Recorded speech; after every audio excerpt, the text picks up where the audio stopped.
FIFA world cup 2026-এর প্রথম দল হিসাবে সেমিফাইনালে পা রাখল ফ্রান্স।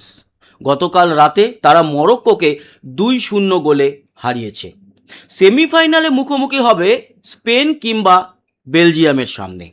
আজকে রাত্রি 12:30 থেকে রয়েছে স্পেন বনাম বেলজিয়ামের ম্যাচ। সেখানে আমি যদি স্পেনকে খানিকটা এগিয়েও রাখি, তাহলে স্পেনকে যদি হারিয়ে এই ফ্রান্স উঠতে পারে ফাইনালে, তাহলে তৃতীয় দল হিসাবে পর পর 3বার ফাইনালে যাওয়ার নজির তারা কিন্তু রাখবে। প্রথম দুটো দল কারা? এক হচ্ছে জার্মানি, বা বলা যেতে পারে পশ্চিম জার্মানি। সেই সময় পশ্চিম জার্মানি ছিল, পরবর্তী সময় শুধুমাত্র জার্মানি হয়ে যায়। কিন্তু যখন এই 3বার পর পর তারা উঠেছিল ফাইনালে, সেই সময় ছিল ওয়েস্ট জার্মানি। 82 সাল, 86 সাল এবং 90, এই 3টে বিশ্বকাপই খেলে তারা। তবে এই 3টে ফাইনালের মধ্যে তারা একবার মাত্র জয়লাভ করেছিল, সেটা 1990 সালে। সেই ম্যাচ, সেই ফাইনাল আমি নিজে দেখেছি। সেই সময় মারাদোনা ছিল। জার্মানি আর্জেন্টিনাকে 1-0 গোলে হারিয়েছিল এবং সেই গোলটি এসেছিল পেনাল্টি থেকে। তখন লোথার ম্যাথিউস ছিল গিয়ে ক্যাপ্টেন, ক্লিন্সম্যান খেলতো, বেকেনবাওয়ার কোচ। আর আরও একটি দল যারা 3বার পরপর ফাইনাল খেলেছে, সেটা হচ্ছে গিয়ে ব্রাজিল। তারা খেলেছে 94 সালে, 98 সালে এবং 2002 সালে। এর মধ্যে আবার তারা কিন্তু 2বার বিশ্বকাপ জিতেছে, 94 এবং 2002 সালে। 2002 সালে আবার ওয়েস্ট জার্মানিকে হারিয়েছিল সেই রোনাল্ডো, রোনাল্ডিনিহো, সেই অনবদ্য ব্রাজিল দল। আর এই ফাইনাল বলতে মনে পড়লো 1986-তে আর্জেন্টিনা বনাম জার্মানির যে ম্যাচ হয়েছিল, তখন আমার বয়স 8 বছর।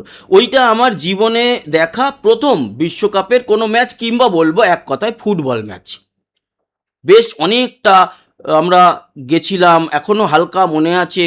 অনেক দূরে একটি বাড়িতে সেই শাটার লাগানো ব্ল্যাক অ্যান্ড হোয়াইট টিভি, সেখানে গিয়ে একটা ঘরের মধ্যে প্রচুর, প্রায় হবে 18-20 জন, 22 জন, এখন তো অত মনে নেই, কিন্তু প্রচুর ছিল লোক। আর্জেন্টিনা জিতেছিল 3-2 গোলে। দারুণ খেলা হয়েছিল। এখন বোঝা যায় তার, যখন হাইলাইটস দেখি, যে এই ম্যাচটা আমি জীবনে প্রথম দেখেছিলাম।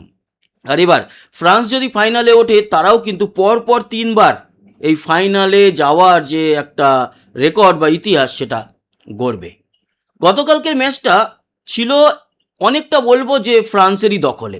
হ্যাঁ, যদি বল পজিশন দেখেন, সেক্ষেত্রে বলবো যে বেশি বল দখলে ছিল মরক্কোর, কিন্তু শট থেকে শুরু করে শটস অন টার্গেট, এগুলো কিন্তু সমস্তটাই ফ্রান্সের দিকে গেছে।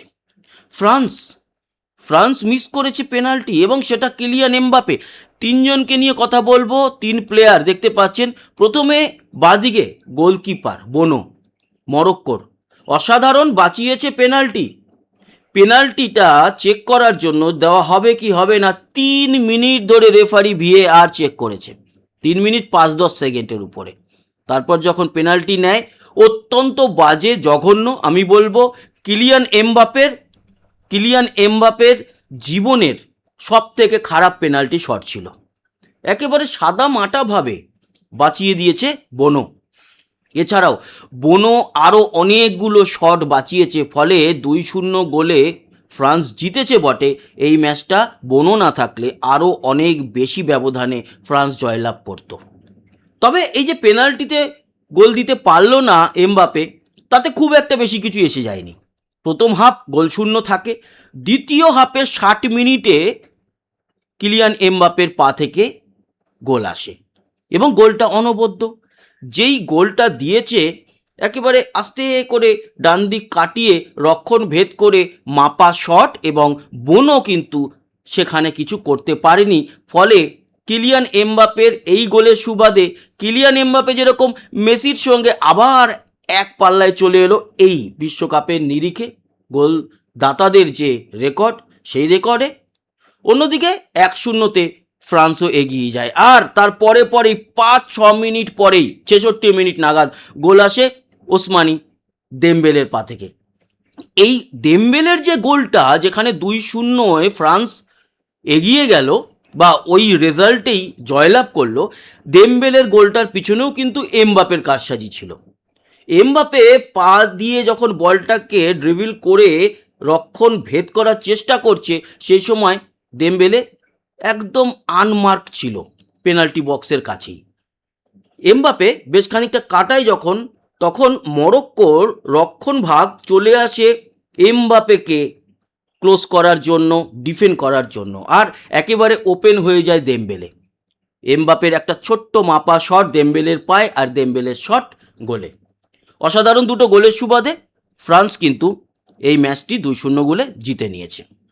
আজকের ম্যাচটিও গুরুত্বপূর্ণ। আর আজকের ম্যাচটি কেন, এখন এই যে কোয়ার্টার ফাইনাল চলছে, কোয়ার্টার ফাইনাল ম্যাচ গুরুত্বপূর্ণ, তারপর দুটো সেমিফাইনাল, সে দুটো তো অবশ্যই গুরুত্বপূর্ণ, এবং ফাইনাল গুরুত্বপূর্ণ। এর মাঝে একটা ম্যাচ আছে যেটা থার্ড পজিশনের জন্য আমি মনে করি ওটা গুরুত্বপূর্ণ নয়। সেই ম্যাচটা তৃতীয় পজিশন কে পাবে না পাবে মানুষের কোনো ইন্টারেস্ট থাকে না। মানুষ ওই চ্যাম্পিয়ন কে হচ্ছে তাকেই দেখতে চায়। সেমিফাইনালে তো ইন্টারেস্ট থাকবেই, না হলে চ্যাম্পিয়ন দেখবে কি করে? কোয়ার্টার ফাইনালে ইন্টারেস্ট থাকবে, না হলে সেমিফাইনাল দেখবে কি করে? তাই প্রতিটা ম্যাচ এখন ইন্টারেস্টিং, এবং ওই থার্ড পজিশনের ম্যাচটা আমার মনে হয় খুব একটা ইন্টারেস্টিং নয়, অনেকে দেখলেও দেখতে পারে। আসি এই ম্যাচটা যেটা হয়ে গেল, সেই ম্যাচটার আমরা স্ট্যাটস চেক করব। আর আজকে যে স্পেন বনাম বেলজিয়াম ম্যাচটা আছে, সেখানে কি বলা হচ্ছে কাদের জেতার চান্স কতটা বেশি। আমি তো স্পেনকে এগিয়ে রাখবো। চলে আসি আমরা ফ্রান্স বনাম যে মরক্কোর ম্যাচটা, সেই ম্যাচের স্ট্যাটসে। ফ্রান্স 2, মরক্কো 0, এবং কিলিয়ান এমবাপে 60 মিনিটে গোল দিয়েছে, তার বিশ্লেষণ করলাম। আর উসমানি দেমবেলে 66 মিনিটে গোল করেছে। দেমবেলেও কিন্তু একটা হ্যাটট্রিক করেছে এই বিশ্বকাপে। এরপর যদি আমরা স্ট্যাটস দেখি, তাহলে দেখুন 22খানা শটস নিয়েছে হচ্ছে গিয়ে ফ্রান্স, যেরকমটা বললাম, মাত্র 5খানা মরক্কো।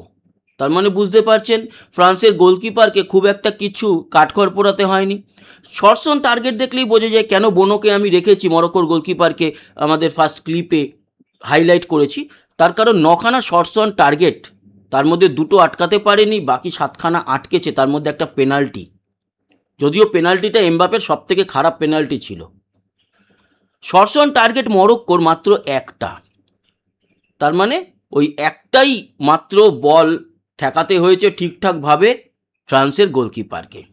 বাকি দেখুন বল পজিশন 48% ফ্রান্স, 52% মরক্কো, মানে বল তারা পায়ে বেশি রেখেছে কিন্তু শট মারেনি, মাঝ মাঠেই ম্যাক্সিমাম খেলেছে, ঘুরেছে।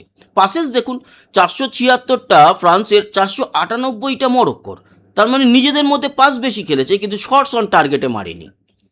পাস অ্যাকুরেসিতে অবশ্য ফ্রান্স 92%, 88 মরক্কো। ফাউল করেছে 10টা ফ্রান্স, 12টা মরক্কো। ইয়েলো কার্ড ফ্রান্স দেখেনি, রেড কার্ডও ফ্রান্স দেখেনি। এখানে ইয়েলো কার্ড একটা মরক্কো দেখেছে, রেড কার্ড দেখেনি। অফসাইড কেউ করেনি গতকালকের এই ম্যাচে। আর কর্নার 5-5, দুই পক্ষই ঠিকঠাক কর্নার পেয়েছে, তবে কর্নার থেকে কোনো গোল আসেনি কোনো দিক থেকেই। এই হচ্ছে স্ট্যাটস। ওভারঅল দেখে মরক্কোর মাঝমাঠে ভালো ছিল, আর রক্ষণ ভাগে ভালো ছিল ফ্রান্স। আজকে যে ম্যাচটা হচ্ছে বা হবে আর কি, মাফ করবেন, হবে রাত্রি 12:30টায় এই ভারতীয় সময় অনুযায়ী, সেটা স্পেন ভার্সেস বেলজিয়াম। লুকাকুর দিকে নজর থাকবে, কিন্তু উইন প্রবাবিলিটি বলছে স্পেনের জেতার চান্স 59%, এক্সট্রা টাইমে যাওয়ার চান্স 23%, বেলজিয়ামের জেতার চান্স 18%। বেলজিয়াম বরাবরই লড়াই দেয়, বড় বড় দলকে নাকানি চুবানি খাওয়ায়। আজকে স্পেনকে নাকানি চুবানি খাওয়াতে পারবে কি না, তার জন্য আমাদের অপেক্ষা করতে হবে রাত্রি 12:30 পর্যন্ত। সেই ম্যাচের দিকে তো নজর থাকবে। এই ম্যাচটি অনুষ্ঠিত হবে লস অ্যাঞ্জেলেস স্টেডিয়ামে। তো বন্ধুরা, এই ছিল আজকের বিশ্বকাপ 2026-এর আলোচনা। আশা করি এই আলোচনা ইনফরমেশান আপনাদের ভালো লাগলো। যারা এখনও সাবস্ক্রাইব করেনি আমাদের এই চ্যানেলটিকে, তারা অবশ্যই সাবস্ক্রাইব করে আমাদের সঙ্গে জুড়ে যান। আবার দেখা হচ্ছে, ততক্ষণের মতো টাটা।